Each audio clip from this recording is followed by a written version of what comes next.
Okay, today we welcome Dr. Kenneth Pearce back to the podcast. He's been on the show several times before. We've had, what have we discussed before? Well, we discussed your debate book, the one that you were engaged with Dr. Graham Oppie in. That was really good. I'm sure we'll revisit a few themes there. And I actually think we touched upon the issue of grounding and contingency in one of our other conversations, right? Help me remember here. It's been at least a couple months. Yeah, I think we had one on the argument from contingency, the cosmological argument paper.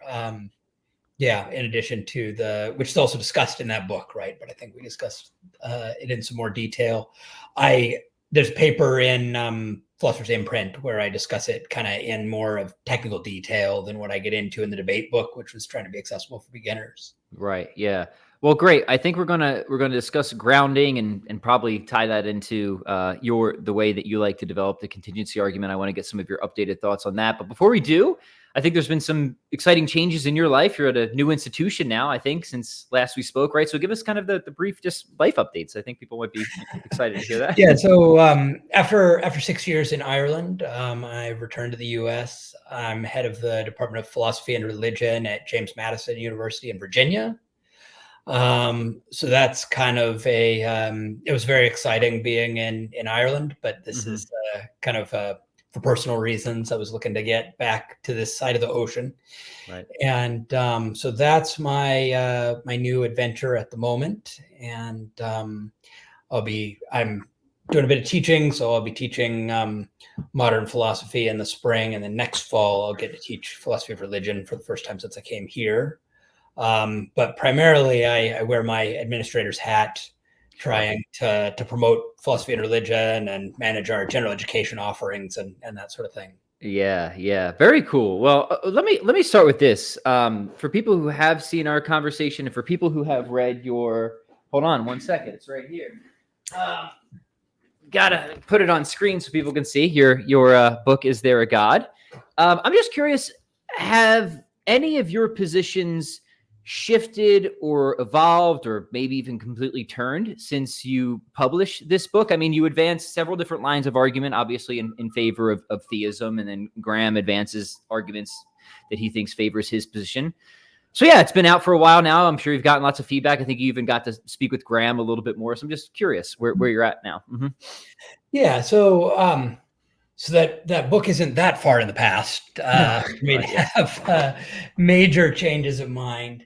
But I have, in some of my newer work, been trying to dig in more deeply to how exactly we should understand God as grounding the created world and what that might look like. Mm-hmm. And so I've been we don't get into too deep into human free will and that sort of thing, but that's an area where I go back and forth a lot. Yes. And I see Leibniz, is one of my heroes. And one of the things I like about Leibniz is that he seems like he's trying to, there are certain things that we can get clear on. And when we get clear on those things, what it helps us to do is identify the really deep puzzles. And so there are some puzzles that you just kind of work on and chew over that aren't mere confusions that we can clear up, right? We just kind of keep puzzling over them. And to me, free will, both human and divine freedom, is kind of one of those that I keep puzzling over. So that's something I guess that's still very much in progress. I also in the book give a kind of I'm kind of non-committal about strong divine simplicity in the book. I talk about kind of reasons why it's attractive and doubts about whether it's coherent. And I had read Avicenna for the first time not that long before I was writing that stuff. Yeah. And so that's something that I've been kind of worrying over in my head for a long time. And the longer I struggle with this stuff, the more the classical Neoplatonic approaches to things start making sense to me. I got sucked into that myself, as you know. I'm quite friendly to simplicity, right? Yeah, like I used to think, because I'm Protestant and my background is kind of evangelical. I don't use that label anymore. Yeah. And so I kind of came in starting to study philosophy with the attitude that, like, on the one hand, I love Plato, and that's one of the reasons why I majored in philosophy. On the other hand, a lot of this kind of stuff is a pagan accretion that maybe doesn't really belong here, and maybe Right. we Yeah. read the Bible more or something. It was kind of the place I started from. And I guess the longer I wrestle with it, the more I see what these people were doing, right? And why Jewish, Christian, and Muslim philosophers all kind of saw these ideas coming from Neoplatonism as something that was going to help them make sense of their theological commitments. Yeah.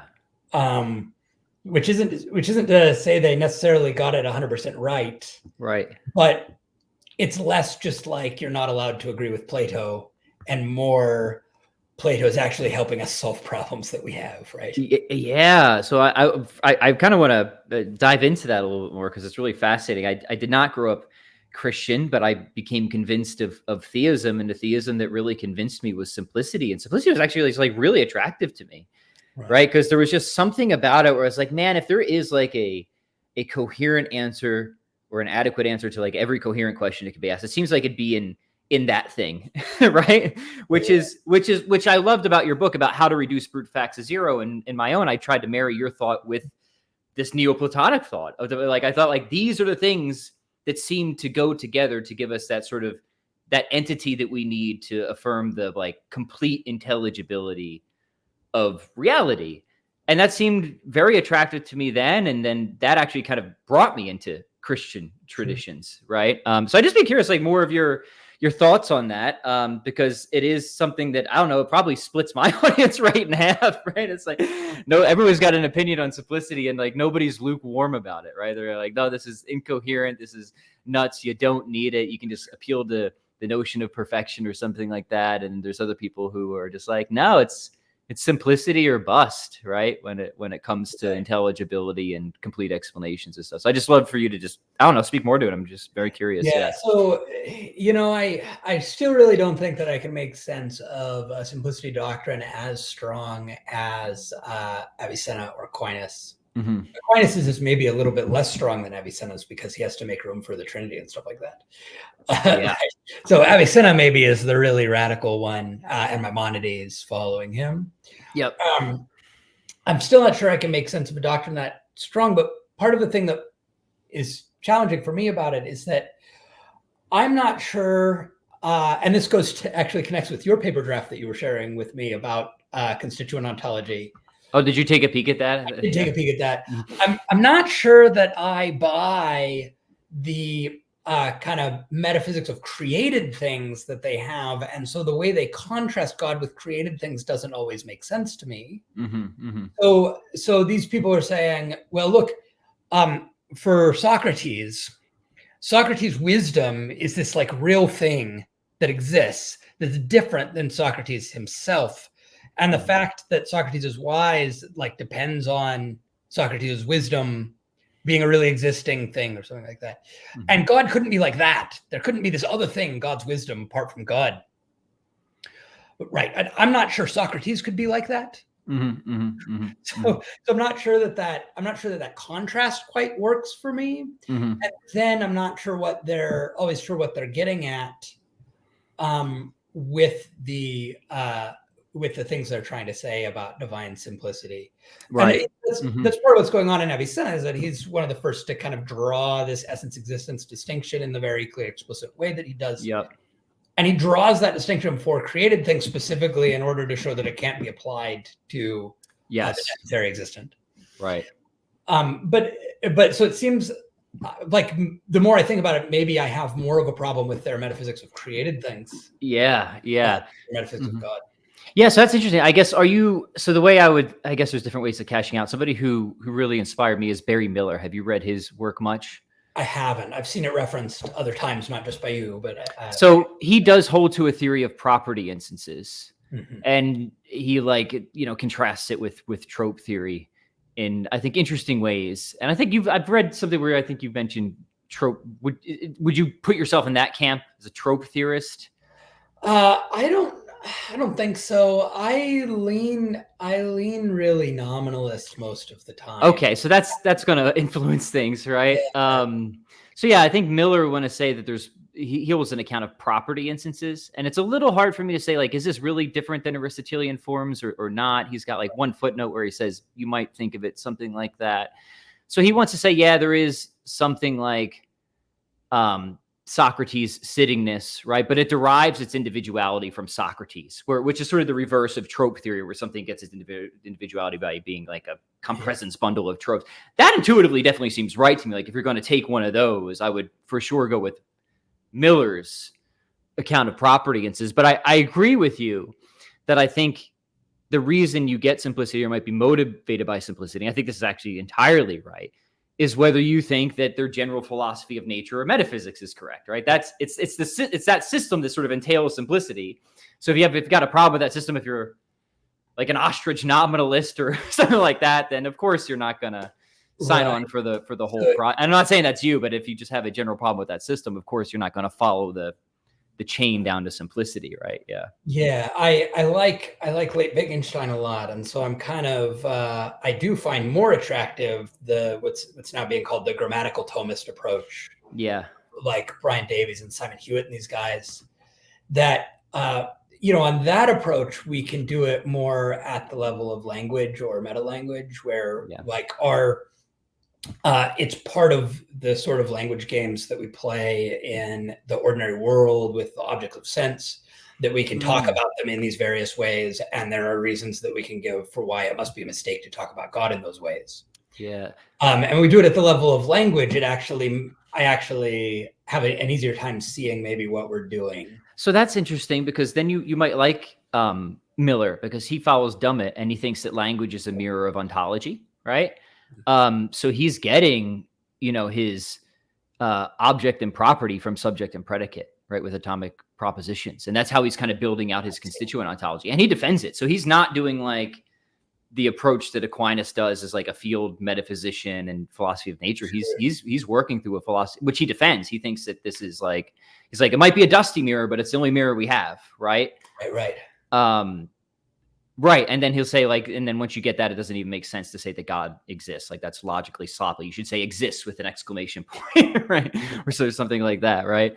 So he's different. I really like him. He's different. And he has a notion of like the idea of a limit case of how to make sense of the identity of the divine attributes. He's really like one of those like creative geniuses, but he's just really like quirky, especially with his terminology. So like you have to like really invest in trying to get him, which I think a lot of people are just probably like, man, I'm not going to bother, So I think he just kind of, I don't know. I feel like, but yeah, anyway, you say that it's sort of, that's an interesting approach. I just spoke with Gavin Kerr about that. And I actually think a number of Thomists are resistant to the philosophy of language sort of approach to these. Yeah, I mean, I'm dubious about it as an interpretation of Aquinas. Yes, but as a like, hey, I like Aquinas and I also like late Wittgenstein, and so here are some like things that happen when you put them together. I find it very philosophically interesting, regardless of how interpretively sound it is. And I think it seems to me like Simon Hewitt is less committed to saying that he's like interpreting Aquinas or being faithful to the Thomistic tradition, and like Brian Davies is pretty clearly like, this is what Aquinas is on about. He's doing this stuff often in books that are commentaries on Aquinas. Mm-hmm. I'm a bit skeptical of the interpretive project, but the creative philosophical project is one that I find really interesting. Yeah, I'm with you. It's certainly interesting. Okay, one more thing on the simplicity thing, and then we can talk about grounding. Is that again, I find this sort of Neoplatonic picture so attractive. Lloyd Gerson too. I really like a lot of his work. And if you read, his work, it sounds like super scholastic, right? He's all in on divine simplicity and the essence, existence, distinction, or this or that. The only sort of concern that I've and you sort of indicated it too, is like, okay, is simplicity too strong for Christianity, right? Does it give you necessary emanation, modal collapse, and can you fit it with the Trinity and stuff like that? So that's really just been the things that I've tried to think about. And really the necessary emanation is an interesting, and maybe this relates to the grounding issue as well, right? So in the sort of Neoplatonic tradition, it's not just simplicity, but you have certain principles about goodness, like the goodness is self-diffusive, right? It's self-communicative, right? Naturally seeks to spread itself, right? And this led certain thinkers to think, okay, whatever that first principle is, it is just going to emanate, right? Like necessarily of its nature. And then you have, I think, an implication that you've been trying to avoid, and I think a lot of people are trying to avoid, which is this, necessitarianism or modal collapse. Just give me some initial thoughts on that, and maybe we could segue that into some of these grounding issues we wanted to discuss. So, that is something that I've been kind of wrestling with for a few years now. And there have been a few moments when I was almost convinced that, maybe we can just embrace the necessitarianism. And Khalil Andani has some interesting recent work kind of defending, you can be a good theist and believe the things theists want to believe while embracing the kind of idea that we don't get what analytic philosophers mean by contingency. Yeah. Right. There's this other notion of contingency as dependence that you'll get in Avicenna and others. Yeah. That's actually just real quick, that's a really important distinction. So you have like modal contingency, and then you have this idea of the traditional idea, like contingent means to like hinge upon, literally it's dependent upon something else. So even if you hold to necessitarianism, you still think the things that God creates are still dependent upon him. It's just that things could not have been otherwise. Right. Yeah. Yeah. And so even though the possible worlds way of framing modal contingency is relatively recent, right? You find it in Leibniz, but it doesn't really become like the dominant way of thinking about things until 20th century analytical philosophy. There still is you still do get some earlier writers sometimes writing about contingency in a way that makes you think they mean that, right? That it kind of could genuinely be otherwise, that there's this alternative way for things to be that really could have happened where it's otherwise. But the kind of more dominant and perhaps etymological notion of contingency is it depends on something else. We still use this notion when we talk about, say, a contingency plan, right? And so that's something that analytic philosophers sometimes miss if they're too deep into the possible worlds paradigm. Because with these dependency relations, you can still have even under necessitarianism. And virtually all historical necessitarians, like Spinoza, say, have thought that like some of these things are the case because other things are the case, or some things exist because other things exist, or because of the action of other things. And those becauses just because can't be given a modal analysis. It's hyper-intentional is the term analytic philosophers are using now for that. It can't be given a modal analysis. And so that notion of contingency is not even threatened really by necessitarianism. The notion that things exist because of God or something like that. And one of the most interesting ideas about that in Avicenna is this idea that God's will just is God's knowledge of the best. Right. And that's a really nice divine simplicity claim. But if God's will, and it's actually also plausible from a perfect being perspective, right? That the fact that our knowledge of the best is one thing and our will is something else is an imperfection. We will without knowing what's best, or we will contrary to our knowledge of the best. Right. That's bad. A perfect being, there wouldn't be that distinction. Right. And so then you get this kind of explanation, which is a place where he's different than Spinoza, right?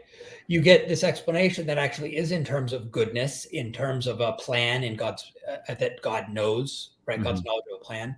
That is an explanation of why this world is why this world exists. It exists because it's best. And so you have kind of you might think a more robust form of theism than Spinoza, relative to the tradition. And in Avicenna, even though he's equally necessitarian. So real quick, is because you brought it up. Do you think, because sometimes people think, well, you can avoid simplicity if you go for being theism. But of course, a lot of people who think about that think that actually gets you towards simplicity, right? And you just gave one reason of why that might be the case, right? So curious if you just want to share a few more thoughts on that point. So I guess my worry about this stuff comes from what are our reasons for believing in God in the first place? Yeah. And perfect being theism is very naturally motivated by an ontological argument. If you think that an ontological argument can actually provide a basis for belief. Yes. Right. An ontological argument of a particular form Mm-hmm. Might lead you to perfect being theism. I don't think that works. I'm with you. Yeah. For reasons that you can find in Aquinas and others, that we don't have the kind of grasp of the divine essence that we would need in order to run that kind of argument. Mm-hmm. And so when we look at the kinds of reasons we actually have for believing in God, I think that's should form our methodology for how we think of the divine attributes. Mm-hmm. So does the hypothesis that there is a perfect being lead to the idea that there's a perfectly simple being? I don't know. It depends on what you mean by perfection. And it's a tricky thing, isn't it? Yeah. And what you mean by perfection should be shaped by what reason you think you have to believe in a perfect being. Mm-hmm. There are kind of more straightforward arguments for why these kind of ultimate explanation concerns might lead you in the direction of simplicity. But whether they also lead in the direction of perfection is complex. So my approach in the debate book, and I frame this pretty differently from how she does, but I'm influenced by Eleanor Stump here, mm-hmm. Is that we kind of approach the problem of thinking about God from two directions, mm-hmm. right? There's kind of, you might call it a metaphysical direction and a religious direction. Yeah. And that's why I make these two arguments, the argument from contingency and the argument from religious experience, is I think these are two different sorts of reasons we have for believing in something. Mm-hmm. When you kind of sort out what kind of something that would have to be, you realize that they must be the same something. Mm-hmm. But when we approach from these different directions, it gives us reasons to believe different kinds of claims about God. Mm. And then we go through this process of trying to harmonize the results of those two arguments that are sometimes in harmony and sometimes in tension. Yeah. And try to figure out overall what's most reasonable to believe. Yeah. Yeah. Great. Okay. So I like that a lot. And I just wanted to get your statement on that, I guess, but now to swing all the way back to the best of all possible world stuff, right? So, sure. So we were leading up to why it certainly one can understand if somebody's holding to this particular flavor of theism with simplicity and principles about goodness or the best, why they might be inclined to accept this sort of necessitarianism. So yeah, where do we take it from there? Mm-hmm. Yeah. So I do think that we need some kind of contingency. I think the form of contingency that I end up endorsing so there's one paper that's out in a volume called The Ontology of Divinity. Mm-hmm. And then two papers currently under review. So I've been wrestling with this for a while, and there'll be some stuff coming out hopefully soon. I'm happy with a form of contingency that might be weaker than some people would like, because I want ultimate explanation, right? And so, yes, in some way, you're going to say, well, it's not just arbitrary that things are like this or right. random or something. There is an explanation of why they're like that, and if you want to call that a form of necessity, you can call it that. But at the same time, I think we need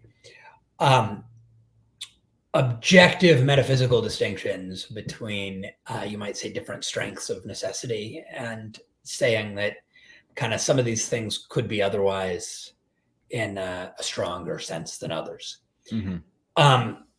And I give a few arguments for that. One is obviously just kind of intuition, right? It's very intuitive to suppose. Leibniz says that Spinoza didn't have to die at The Hague. He could have lived somewhere else at the end of his life. Yep. And those kind of cases are especially compelling because they're practical, they relate to action. So yes, we make decisions and we have these options open to us, and we know that the options are open to us. Yep. And even compatibilists about free will don't want to say that that's just a total illusion or mistake. To think that we kind of have choice, that we make choices and different options are open to us. So there's that kind of intuitive thing. Then there's reason to believe in contingency from the very concept of natural law. So the concept, law as in law of physics, natural law. Mm-hmm. That very concept is supposed to distinguish between some things that are naturally or physically necessary, right? Nomoologically necessary, and some things that aren't. Mm-hmm. And it's a distinction that has practical weight. So if you're an engineer, then you need to know, like, this thing that I was asked to do, is it something that is actually practical that I could do if I'm a good enough engineer? Yeah. Is it something that's possible in principle, but with more resources than my company is going to give me? Right. Or more technology than humans have yet developed or something. Mm-hmm. Or is it something that is like genuinely impossible, right? Mm-hmm. So you're asked to build a space probe that arrives at Alpha Centauri within 2 years Earth time. That actually is impossible, right? And knowing that that's impossible has this practical significance. Mm-hmm. And so that needs to be contrasted with, like, that I not eat breakfast tomorrow. Right. Right. Yeah. Which is or that I cut my hair at some point. Right. Right. And so we need that contrast between the possible and impossible things. And this kind of contrast is also part of our current metaphysical theories. Yeah. So there's an obvious way in which it plays into indeterministic interpretations of quantum physics. Mm-hmm. If indeterminism just means, given the precisely the same circumstance, there's more than one nomologically possible way for it to go. Yep. Even if you reject interpretations that have genuine indeterminism in them, there is a second argument we can give from general relativity, which is that the fundamental equations of that theory admit of more than one global solution, which corresponds to kind of different total shapes that space-time might have. And not only does it seem like the theory is telling us that those are different ways the universe could have been, right? Even though we know that some of them aren't the way the universe is. Yes. But actually there are these pathological solutions, they're called, that where really weird things happen, like closed time-like curves, where if you take your rocket ship on exactly the right path at the right velocity, you arrive back where you started before you left. Mm-hmm. And physicists and philosophers of physics have been debating for decades whether those solutions that the math allows are quote unquote physical. That's what they say. Are these solutions physical? Right. Mm-hmm. And the best way to interpret that is that they're asking whether those represent physical possibilities. Because in many of these cases, we already know that our universe is not like that. Right. So it's not, is this a way things might be somewhere out there? In some cases, we already know that it's not a way things are somewhere out there. It's a question about whether the laws of physics actually allow things to be that way. And so that's another reason why we need to say, like, there's a distinction here between things that are physically possible and things that are not physically possible. Mm-hmm. And I think that what's physically possible has to be metaphysically possible, right? And so we need these kind of, as it were, different grades of modality. Yeah. Logical, metaphysical, physical, and so on. And I think these need to be part of objective reality and not merely something that's pragmatic or epistemic. Right. Mm-hmm. And so somewhere in, however we're kind of explaining the created world in terms of God, it needs to be explained in such a way that we end up getting these kind of forms of possibility. Yes. Right. Okay. That's really good. And I'm with you, right? Because I always like the idea of some sort of constrained indeterminism, I guess, if that makes sense, right? So I don't think I guess I'm definitely not a necessitarian or a best of all possible worlds. I go back and forth on whether maybe there's like a best kind of world or something like that, right? Which I guess would leave enough space for contingency. But I also want to say that no, there's a real constraint, I guess, on the modal landscape. Like, I don't know where the lines are exactly, but I don't think God could have just created one world with one burning kitten in it for all eternity, right? Like, I don't think that that's a possible world, right? So I need to be able to say something about that, right? Right. Does that sound right to you? Is that Yeah. Well, right? and something that's really puzzling about that kind of thing, and I've written a couple of papers on this, but the one where I address it most directly is called God's Impossible Options. Okay, I haven't read that one. I'll Yeah. have to do that. Yeah. So here's the weird thing about that case. Yeah. The reason why that's impossible is because necessarily God chooses contrary to it. And so the explanation of why it's impossible presupposes that it is among God's options. Interesting. And so the bounds of modality are not tracking the creative options God chooses among. Yeah.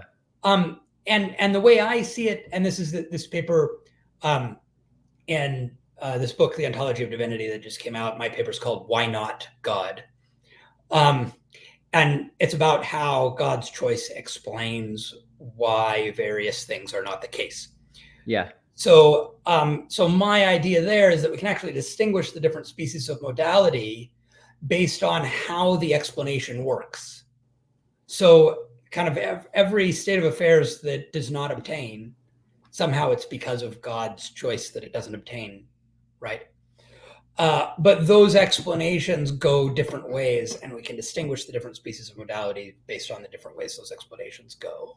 But I think even the strongest forms of impossibility, their impossibility is still somehow explained by kind of the structure of God's choice of this world. Yeah. Okay. That's really interesting. I have to read that paper because that wasn't like, I was thinking, around the notions of goodness or best kinds of world would put those constraints on.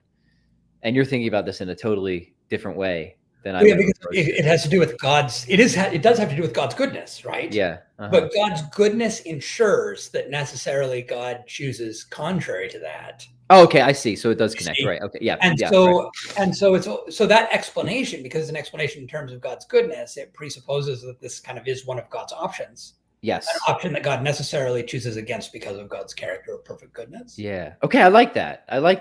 And that seems right. Like, yeah, like omnipotence. I just don't think that if I say that there can't be that one burning cat, like that is any indictment against God's omnipotence. You know what I mean? Right. Yeah. Right. Well, I use this other example about, like, suppose that I know that a certain glass contains concentrated bleach. Given the structure of my psychology and that knowledge, plausibly it's nomologically impossible that I decide to drink it. Yes, in current psychological state. Yeah. Right? Could I think the Stump uses one, like, could Saint Joseph have been an absentee father, right? Sure. Yeah. The idea is, like, once you have a certain character or virtue, it's like, no, right? Something like that, right? Right. But the funny thing about it is that sometimes the impossibility, the explanation of the impossibility runs through the agent's choices. Yes. Right. It's because of kind of the structure of the agent's character and choice and so forth. Yeah. So this is, aside from, thinking it from a theistic perspective, do you see independent reasons to take, say, your theory of modality, like, as being particularly fruitful or advantageous compared to, I confess to being confused by a lot of different theories of modalities out there. Sure. Yeah. So I really don't like theories that kind of take the space of worlds as primitive, right? Which is a temptation of a bunch of analytic philosophers. Yes. But it just, like, it's a bunch of unexplained stuff, right? And And David Lewis has these like principles that he uses to generate what worlds he thinks there are and there aren't. But those principles are just kind of, it's like a theory choice thing about, well, we have these intuitions, and if we take these principles, we capture the intuitions. As Alex Proust and others have argued, if you, with theism, you can get kind of a broadly Aristotelian powers theory of modality to generate roughly the intuitive scope for possibility. I guess part of what I'm doing is complicating that picture. Sure. And part of the reason I'm complicating that picture is that I am wary of ascribing distinct powers or abilities to God. Not just on simplicity grounds, but because I think the notion of ability is a mess and no one has explained it adequately. And so saying, well, God has the power to do this, God has the power to do that. I start talking about options instead of powers or abilities, the options nature chooses between. And then I am trying to say, well, there are options that are ruled out in different ways, and that's how we're going to construct this. So I guess part of what I'm thinking is this like Aristotelian's Leibnizian hybrid that Proust has. Just like your Thomistic Leibnizian hybrid for cosmological arguments. Right. I love hybrids. I think Leibniz is kind of a Protestant neo-Thomist, Yeah, sure, of course. And so if you look at how Proust is doing the kind of hybrid Aristotelian Leibnizian thing, I think the picture of divine choice and divine power that's involved there is a bit oversimplistic. Now, of course, my work on divine power got started with a collaboration with Proust. So that's part of the background here. I think it's a bit oversimplistic, and I've been trying to work out this kind of conception of divine choice and divine power and what that might mean for how we would use those notions to make sense of modality. So I'm not sure I'd want to like try to argue for the existence of God on the basis of the success of this theory of modality. Of your modal system, But it's more like, for me, metaphysically, the notion of explanation or just the ordinary because is really a central fundamental notion. And so it might be better to say like this theory of modality is working out the consequences of my cosmological argument. About like what then do we end up thinking about possibility and necessity? And do we really get kind of a more robust form of contingency than competing forms of explanatory rationalism? That attractive, right? That's okay. That's really good. So just to kind of complete the resistance to necessitarianism, aside from what you just said, are you also denying that there is a best possible world? Is that? No, that's not built in here. I cannot swallow the idea that this is the best of all possible worlds. So neither could Voltaire, apparently, right? So I have to figure out what to do about that, right? Because I just can't buy it. This does end up trying to set a kind of broader, and so I do end up trying to set a broader scope for divine freedom than and contingency, and say that for a variety of reasons there might be more than one world God could choose between. But that's not, I guess, built into the account of modality. Right. Another result I'm trying to secure.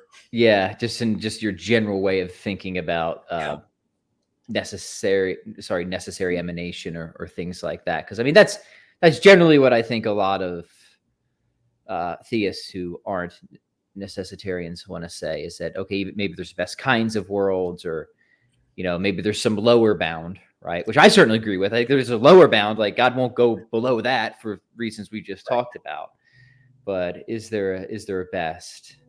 Yes, I mean an idea that I don't quite endorse, but I've been, and I'm not sure it kind of makes sense of empirically what our world is like. But an idea that I've toyed with for a long time is, because I'm a Kantian about ethics, and I think God has moral obligations to anonymous beings that God creates.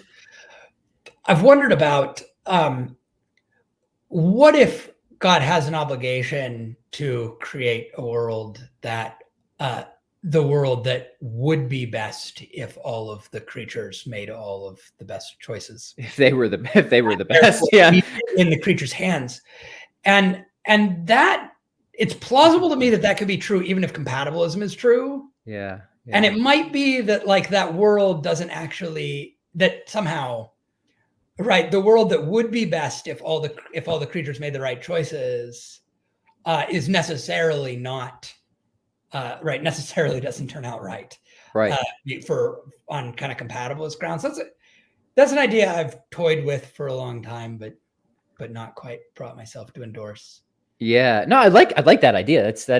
I've never thought of that before. So that's an interesting one. This is hard stuff to think about, of course. But it's I think it's obviously important stuff to think about. So to relate this to, I guess one of the other papers, I think this is the one that you said is still under review. And this is kind of, I guess, furthering your project on grounding, just to recontextualize it. So you have at least two things in print in your debate book in a previous paper where you develop a sort of contingency argument.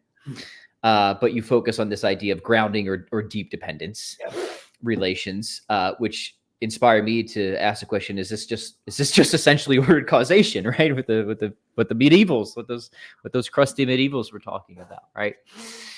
So I started thinking about that, but then that naturally invites these questions because a lot of, I guess, contemporary philosophers think grounding is a necessitating type of relationship, right? And you're trying to say not so fast. That's not necessarily the case, right? Mm-hmm. Right. Yeah. So this is kind of, I mean, something I suggested before. I have a paper in mind that's a reply to Aaron Segal about kind of this whether grounding things in God takes away human free will, right? Are you a libertarian or? I am very carefully neutral, or perhaps it'd be better to say hesitant on that point. Sure. And it is funny. People who read my work sometimes are very confident that I am one way or another, no matter how cagey I try to, and they don't all agree.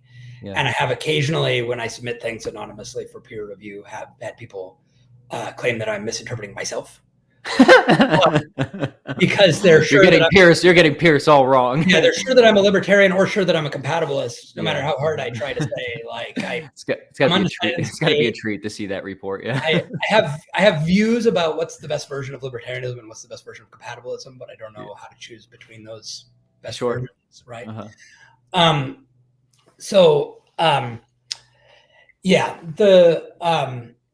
so Aaron Segal had this paper that was saying, in one way, it was a very flattering paper. It said there's this collection of views held by theistic philosophers such as Maimonides, Aquinas, and Pearce. 1, 2, and 3, right? Not necessarily in that order, right? And since my illustrious colleagues were unavailable for comment or reply to it, right? But that this kind of deep dependence thing is taking away free will. Segal suggested, and so that was kind of the first place where I was pushing this indeterministic grounding view very explicitly. I think the reason people want grounding to necessitate is that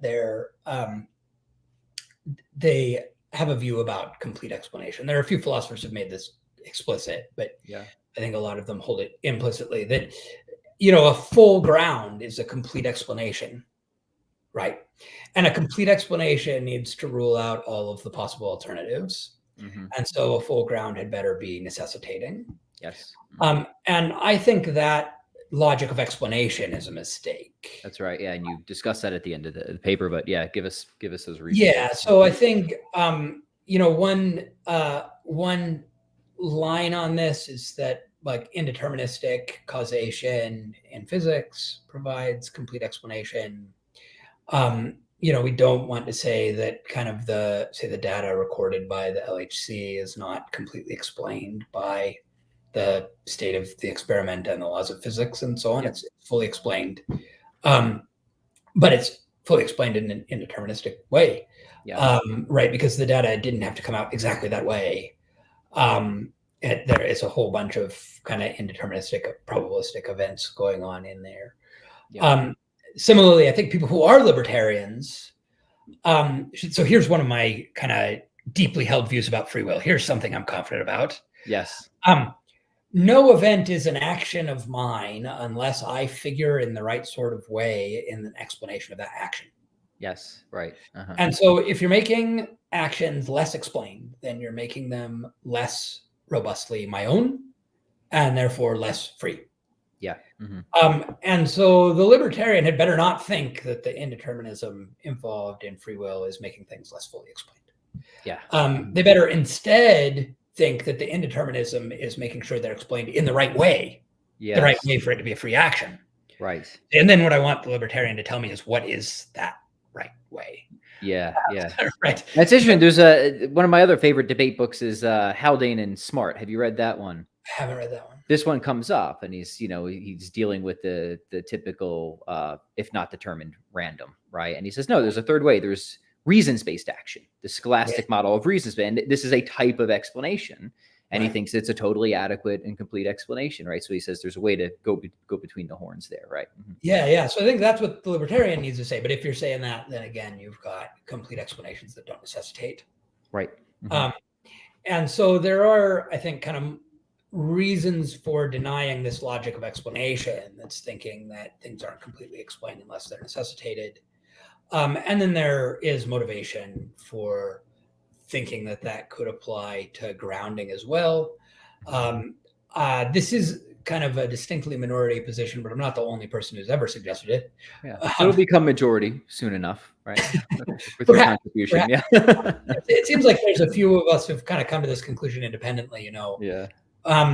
And so so that's the idea, is that these complete metaphysical explanations need not necessitate either. And then we need to figure out kind of where we want to insert that in the chain of grounding explanations that gets us from God to the created world. Yeah, right. Yeah, that's good. Okay, excellent. Is there anything else more to say about that particular project at the moment? I mean, I guess that's kind of the general structure. And so I've got a kind of paper that's making a case that people who want complete explanations should endorse that kind of view, independent of whether they're theists. And then I've got a project where I'm trying to look more carefully at how the theist might implement it. Yeah. Awesome. Good. Okay. Here's one thing I would like to get your updated thoughts on, since your debate book, we talked about it a little bit via email, are concerns around simplicity, right? Again, here's one thing where you might think divine simplicity is really helpful, but also maybe somewhat harmful, depending on how you think about simplicity. Like in terms of ontological simplicity, really nice. In terms of conceptual, maybe you got some extra stuff here. So what I want to ask you is, okay, how should we be thinking about simplicity these days? There's different accounts of simplicity. I think you focus on 3 in your book: the ontological, theoretical, and conceptual. And then there's debates of like, well, where does it matter? Does it matter all over the place? Does it only matter at the fundamental level? And then there's also models out there of like alternative pricing. Like, okay, maybe non-fundamental things cost something, but it's like a penny compared to the dollar at the fundamental level or something like that. So simplicity is a complicated topic, as always. And I want to get your current thoughts on it. Yeah. So I haven't had, I guess, there hasn't been a lot of I haven't done a lot of further discussion or work on that. That's not something that there's been a lot of emphasis on in the reviews of the book that I've seen. Yeah. So I do think this, we should draw this distinction between those 3 kinds of simplicity, the ontological, conceptual, and theoretical simplicity. And I think in all of them, it's kind of the fundamental that matters, but what is fundamental is different across them, right? What's theoretically fundamental is not the same as what's ontologically fundamental, and so There on. could certainly be a relation between those two.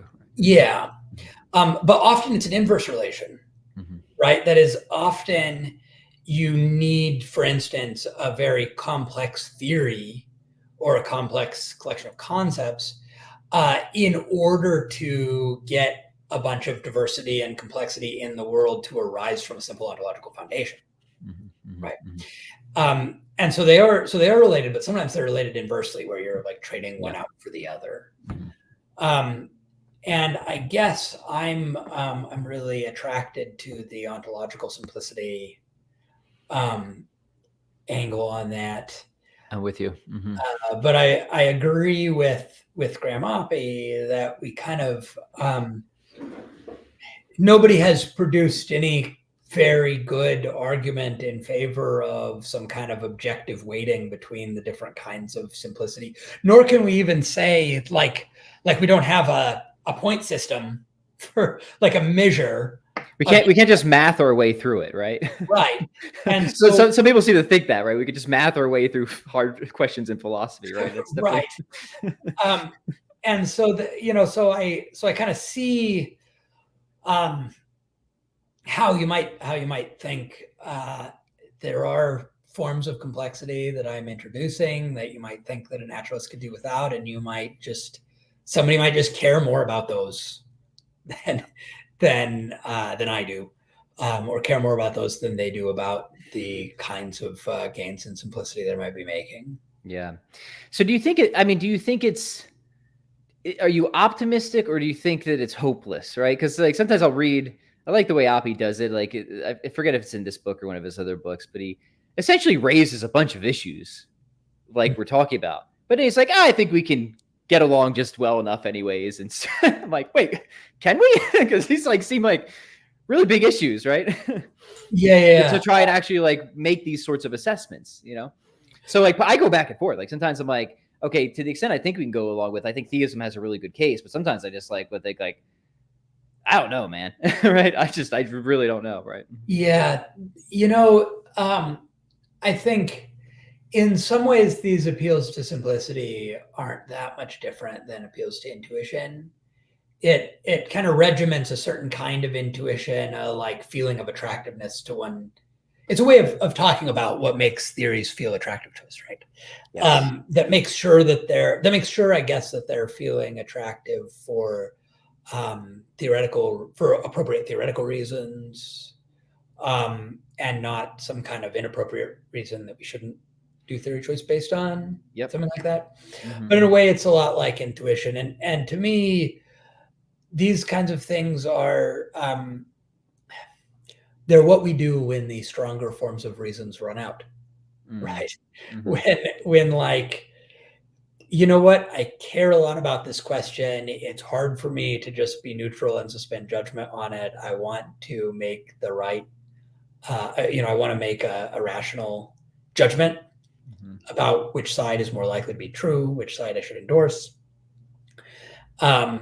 Then sometimes we end up making these kind of appeals to things like simplicity or beauty of theories. And again, this happens in the sciences too, right? We appeal to things like simplicity and beauty of theories, or we appeal to intuition. And it's well established that it's the right mode of inquiry to let things like experimental data or mathematical proofs override those. But experimental data and mathematical proofs just don't uniquely identify what beliefs we should have. And, the further we get from kind of the concrete observable world, the less they uniquely identify the beliefs.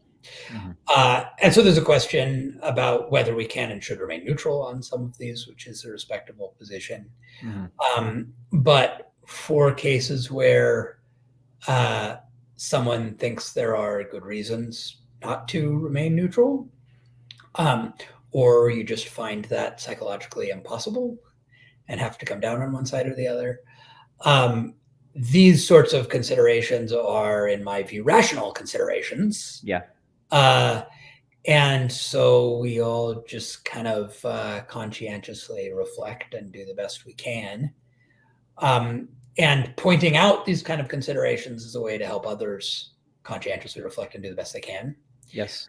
But it's not even close to something like a mathematical proof, right? Right. So it sounds like in terms of general methodology, you're probably a bit more traditional for how you think about the existence of God and answering that question, right? Like somebody like an Aristotle or Aquinas, they're kind of a field metaphysician, right?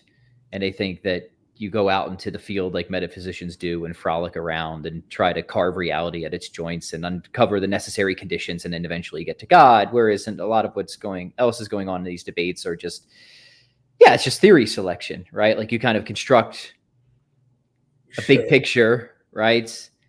Kind of, I don't know, from whatever motivates that big picture, right?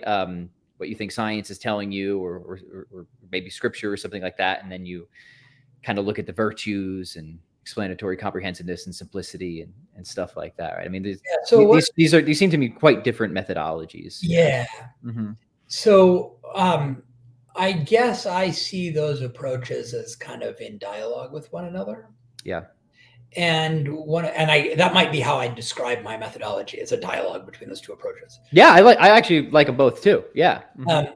And one way in which I'm very non-traditional is my fallibilism, right? Sure. So, yeah. People like Aristotle and Aquinas think they're proving stuff. Yes. And that it is kind of rationally indubitable. There's a scantia here, Mm-hmm. Mm-hmm. And I don't think that. But I do think, we can kind of start from these general principles. We can look at the world and kind of make these arguments, and that's part of how we should build up the system. Yeah. Then when we've done that, we find that other people have tried to do the same thing and ended up with a completely different system. Mm-hmm. And then we wonder, well, is that other system better? Yep. Do they have more reasons in favor of theirs? And in a way, again, I think that I don't think philosophy is or should try to be science, but I do think science is a paradigm of rational. Yes. Inquiry. Yeah. Not the unique and only paradigm that everything that departs from it is wrong, but it is a paradigm of rational inquiry.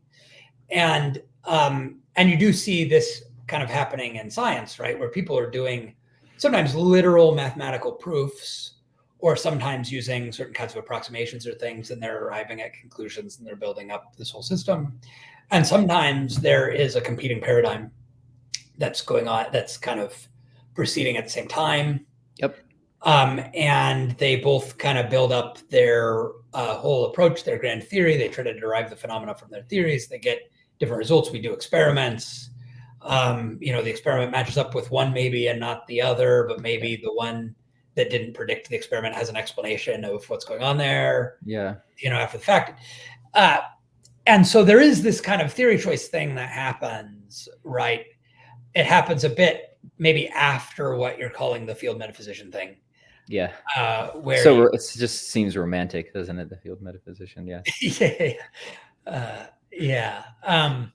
So I guess I see a kind of a dialogue, mutual harmony there. I agree with you. In fact, that's kind of how I took it in my book. I was like, let's do a little metaphysics first. It seems to tell us something about God. But now let's see how it compares against other theories, right? I guess one thing I want to touch on is that fallibilism point, because somebody just emailed me, a friend of mine, Matthew, and he's asking, he's like, hey, for these traditional arguments, do they give you certainty, right? Because a lot of the traditional ideas, you said proofs, right, or the metaphysical demonstrations, and the idea there is for somebody like an Aquinas, you're, I guess, starting from some aspect of experience that you feel very certain about, that change occurs, or that there are composite things. Now, it doesn't mean that people don't deny it. There's been plenty of people who deny these things, but cards on the table, I feel certain about these things, right?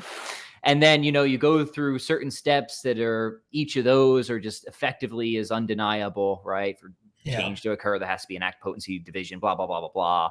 a principle of causality that at least, from nothing comes. And the idea is like all these are supposed to be just like as plausible as anything could possibly get. You deductively arrange it, and there's God, right? I guess like for some of those, like when I think about some of those arguments, again, cards on the table, like a general contingency argument. And I get it. I know that, modesty is the virtue of the day in philosophy. It just seems so right. Right. Like, I guess I'm one of those people like PSR just seems self-evident to me. Contingency seems as obvious as anything could be. An infinite regress, I think, is just, we can give a bunch of arguments against it, but it just like when I think about the idea of especially in the grounding series, like, it's like, without like sounding like totally arrogant, like, no, I think it's right. Could I be wrong? Yes. I just was rereading Alex Rosenberg's book, and he told me that I'm under a spell, that I already know all the defeaters against God, and Hume took care of it. So maybe he's right? Maybe I am. So there is a sympathy I have with that. So like, I'm trying to find the middle ground of like not being arrogant, but also not understating the weight I feel from that approach at the same time, while also not discounting that I want to go further and do the theory. Am I trying to have too much, Dr. Pearce? You see what I'm saying? Yeah. Well, so one approach you can take to that, and this is something that some scholars have attributed to both Descartes and Locke, is kind of a distinction between the first order and the reflective moment. So one idea would be like when you're just looking at those principles, like, this is self-evident, it's indubitable, I know it for sure. And when you step back and reflect on your faculties and your limitedness and the smart people who disagree with you and so forth, then there's this like, well, I can't establish that what seems to me to be self-evident or indubitable is therefore actually true at the higher level. That's on this interpretation of Descartes. That's what Descartes was trying to prove. Yes. Later on, you see is that you can actually establish that what you clearly and distinctly perceive to be true is true. The reason you need to prove that in meditation 4 is that back in meditation 2, when you were clearly and distinctly perceiving that you exist, you were doing the first order thing, right? On this interpretation, you were just like thinking about, do I exist? And you're like, well, how could I not exist when I'm sitting here doubting my existence, right? And then later you're like, could it be second order? Could it be that things I clearly and distinctly perceive aren't necessarily always true? And that is like a separate problem, right?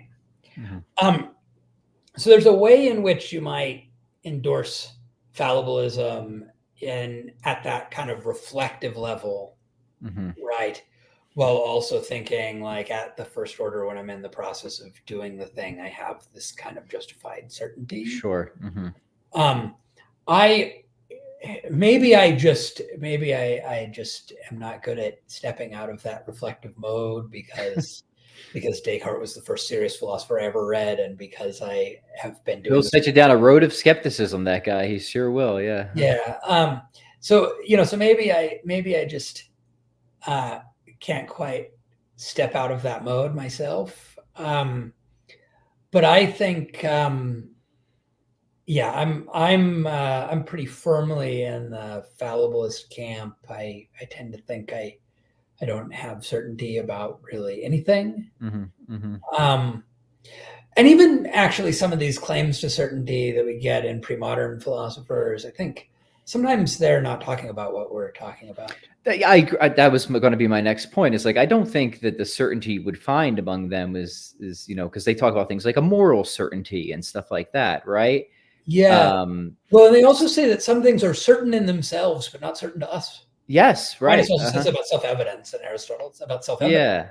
Yeah. And so that makes you wonder whether it's really even an epistemic notion, in at least as we think about epistemology now. Yeah. If it's not relative to a thinker. Right? It's like some kind of objective feature of the thing itself. Sure. And then I wonder how certainty is different than necessity, because it's supposed to be different. Yeah.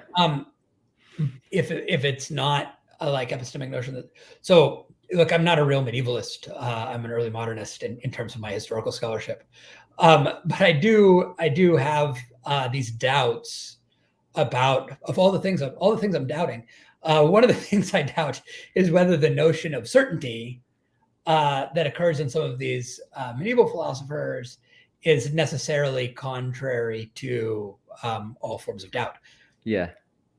Yeah, I thought, I'm with you. Yeah, that's right. No, that sounds right to me. All right, last thing I want to ask you about, and then I'll let you go. This has been a really great conversation. I guess I just like to hear about your general epistemology.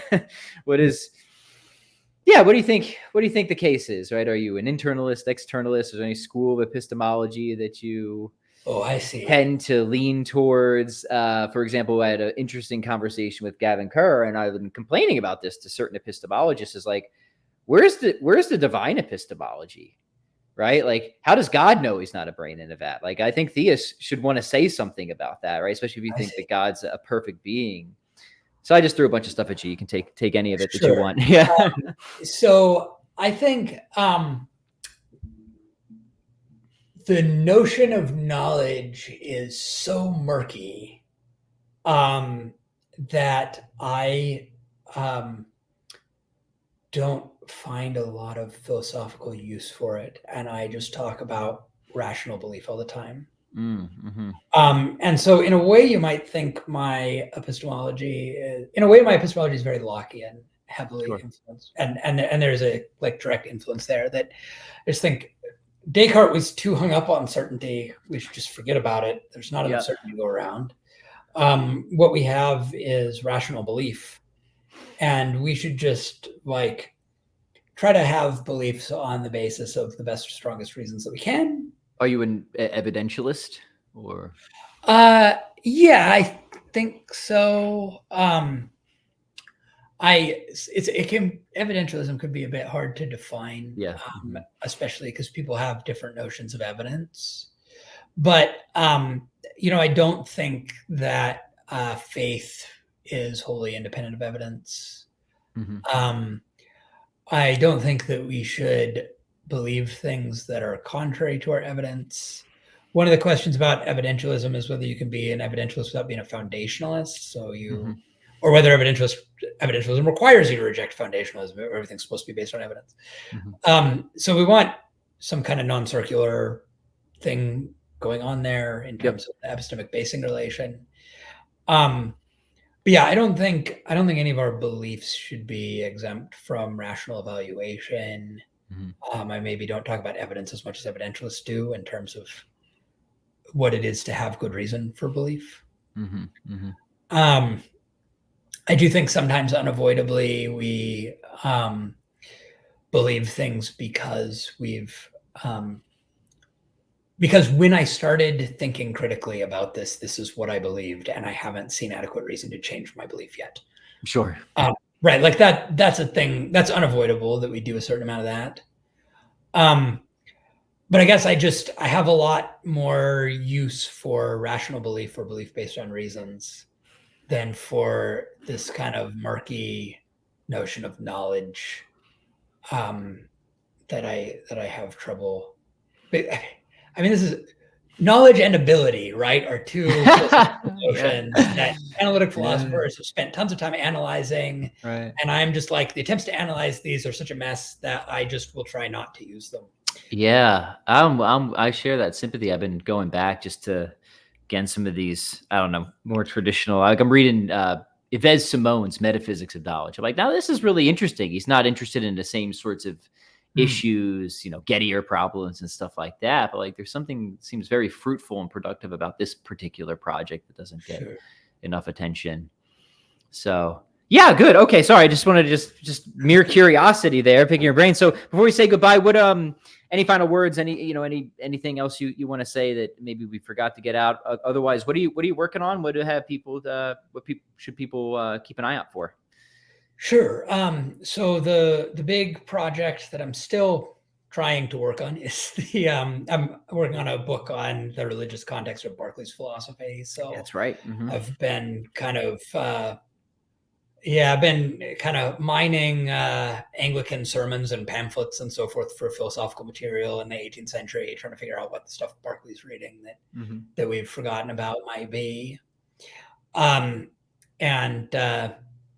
So that's the main thing. I guess I haven't been shy about talking about work under review so far here. So I will say I have a proposal under review that I was invited to submit for a volume, Philosophy of Religion, 50 Puzzles, Paradoxes, and Thought Experiments. So that's part of a series of introductory philosophy textbooks from Routledge.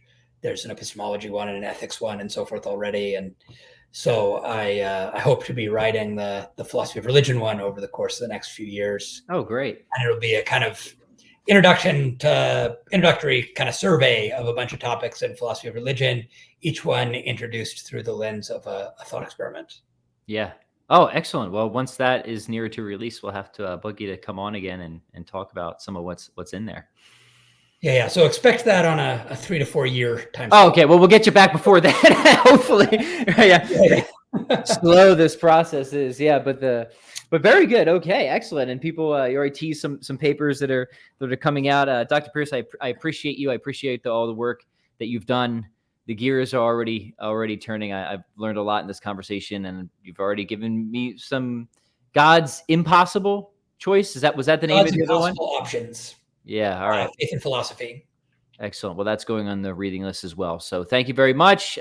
For people who are tuning in, please like, comment your thoughts, and share the episode. We'll see you next time. Very good. Thank you.